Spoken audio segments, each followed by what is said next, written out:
Hello, my name is Imbi Neeme and I am the writer of The Spill, which won the 2019 Penguin Literary Prize. I'm so thrilled that Mitcham Libraries has given me a chance to talk to you today about myself, about my book, and my writerly journey so far. So please sit back and relax while I try and manage this whole PowerPoint over Zoom thing. And I'm just going to share my screen. And I'm just going to make myself a little bit bigger because it just wants to turn me into a postage stamp. There I am, that's a bit better. And I'll just, okay. So Imbi Neeme is my name. The Spill is the name of my book. It's being marketed as my debut novel, but between you and me, it's actually not my first book. My first novel was actually published in 1976 in my school's magazine. I remember very, very clearly this sense of pride and achievement that I had. I had written a whole book, and it took me a couple of years to then look back and see that it wasn't a whole book, it was just a sentence. And that sentence was this: the funny planet. One day a man went to a planet and explored it, and a rocket came, and a funny turkey came out and asked if he would join in a party in his rocket. Imbi Neeme, year one. Yes, it is a single sentence. And what a sentence, though. And who would have guessed that a turkey would come out? It was such a twist. But truthfully, from that moment, I was hooked to this sense of writing, this act of writing. And I went on to write a lot in my teenage diaries. Between the age of 13 and 21, I pretty much wrote every single day. Thankfully, not all of them survived. This photo is of my actual diaries, 8 years worth of word vomit, some might say. And once I left university, I went to live in Japan for a couple of years while I was teaching English. And it was then that I wrote an earnest and probably quite terrible novella. I wrote it on PowerBook 150, very much like this, which is I describe as being more house brick than computer. And I remember showing it to my dad and my dad reading it and my dad saying to me, "I think you found your bliss." And I just remember that so clearly. And I think that was the moment where I really started to identify as a writer. But unfortunately, I then entered a long period of darkness between the ages of 25 and 37. I pretty much wrote nothing. I was trying to have a career. I got married. I had 3 children. And then, you know, I did a couple of screenwriting courses and wrote a few assignments in that, but basically wrote nothing. And yet identified as a writer the entire time, because identifying as a writer is half the job, isn't it? And then luckily a friend of mine noticed that I'd been sort of writing these long, complicated, amusing anecdotes on Facebook and suggested that I might like to start a blog. After I had Googled what is a blog and then how do I start a blog, I actually started one. It was called Not Drowning Mothering. And I wrote between 2008 and 2011, 5 posts a week, sometimes 4. It amounted to over 270,000 words, 500 posts, had 500,000 views and 50,000 visitors. So it's a pretty successful blog, but it was a hard one to write because I was often doing it with small children dangling off me like Christmas ornaments. And although I think that was really good for me because it taught me how to write in short, sharp bursts. And to this day, I still have that muscle that allows me to find those small moments of opportunity to write amidst my very busy life, which contains 3 sons, 2 stepdaughters, and a part-time job. Yes, I'm very grateful for that. But I guess the one thing about that blog is I always hoped it would lead to writing novels. And I did get some attention from the publishing world, but mainly from non-fiction publishers who wanted me to turn the blog into a book, but I wasn't that interested in writing sort of memoir or non-fiction. And so eventually I pushed the blog aside, and I started to play the long game. I started to write long form fiction. This photo is actually taken outside the restaurant in Dublin, where I wrote the very first paragraph of my very first manuscript. Now, between you and me, it took another year for me to write the second paragraph of my very first manuscript, but that's kind of neither here nor there. And this photo was actually taken in July 2018, or maybe June, which was 5 years after I wrote that first paragraph, and 3 manuscripts later. And one of those manuscripts was actually the first draft of The Spill. And I was still 9 months away from winning the Penguin Literary Prize. So how did this person get from writing that first paragraph in 2013 to winning the Penguin Literary Prize? Persistence. Whenever people ask me advice, as for young wannabe writers, it's submit, submit, submit. I submitted a lot. You can see this. This is not even the full spreadsheet. This is only half of it. Every time I entered a competition or a prize, or sent something to a publisher or to a literary agent, I would enter it in the spreadsheet, and then as I got the rejection, I would mark it as being unsuccessful. That's all the grey in the left-hand column. And then there are a couple of yellow ones. That's when I was longlisted or shortlisted, and a couple of greens, and that's when I had a success. That was mainly my short stories, because I was doing much better with short stories for a while there than I was doing with my manuscripts.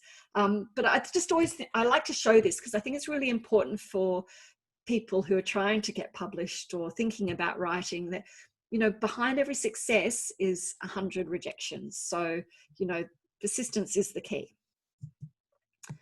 Then, of course, I did win the Penguin Literary Prize. For once, the name that was called was mine. And a lot of people ask me, so where were you when you found out that you'd won the Penguin Literary Prize? And the answer was, it was a Sunday afternoon, like the least likely time you're expecting to receive an email of such significance. So I was kind of idly checking my email on my phone, and my eldest stepdaughter was explaining the plot of The Shining to my youngest stepdaughter, and the email from publisher Meredith Kernow came through, and I didn't even register that was the Meredith Kernow, and this was the email that I was waiting for. So I opened it and started reading without even really knowing, what was happening. And it started very coyly. It was like, what, dear Imbi, what do you think about winning, or how do you feel about winning the Penguin Literary Prize? And I gasped so loudly that my stepdaughter thought she just spoilt the ending of The Shining for me, and she hadn't. And Meredith, the answer to your question is, I feel really, really, really, really good about winning the Penguin Literary Prize. So thank you. We immediately abandoned our plans for the rest of the day and went to out for lunch to celebrate. And during that lunch, I went to the bathroom and I saw my reflection, and I saw how much I was smiling, and I thought, I have to take a photo of this. I don't normally take bathroom selfies for reals. But I had to somehow capture that feeling, that winning the Penguin Literary Prize feeling. Here's the photo.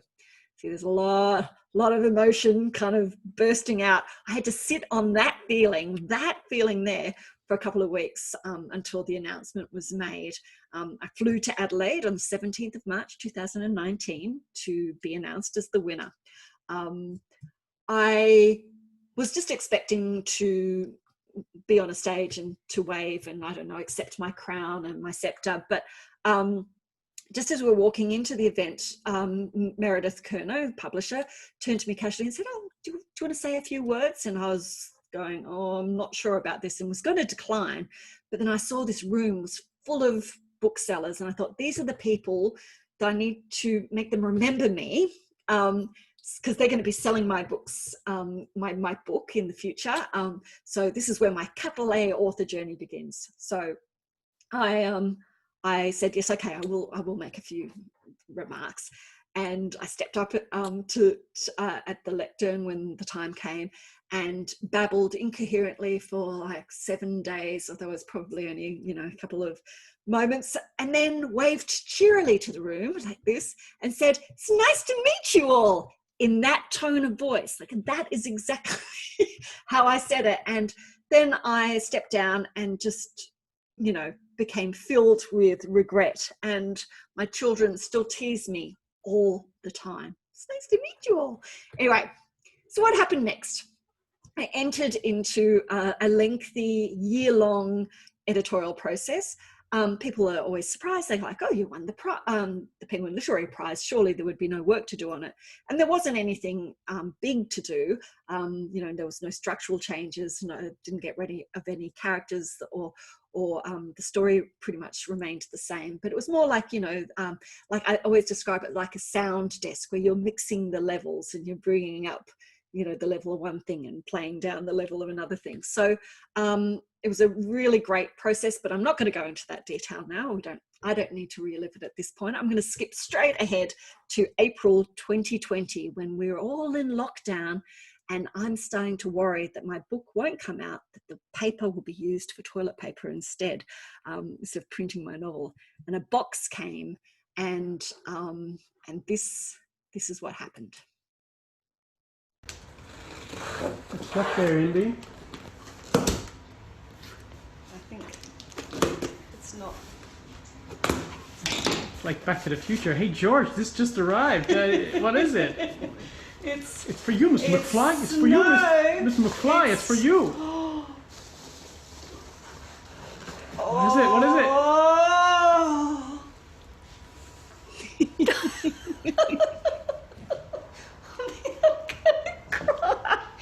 Oh my God.